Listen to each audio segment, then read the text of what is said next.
আল্লাহ রাব্বুল আলামিন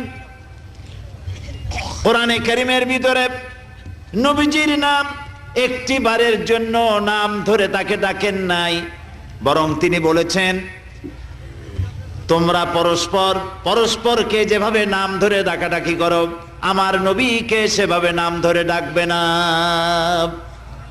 আল্লাহ নিষেধ করেছেন আমার নবীর নাম ধরে ডাকবে না। সুবহানাল্লাহি ওয়া বিহামদিহি। এই পৃথিবীতে যত নবী আসছেন সমস্ত নবীরা হলেন এলাকা ভিত্তিক নবী, অঞ্চল ভিত্তিক নবী।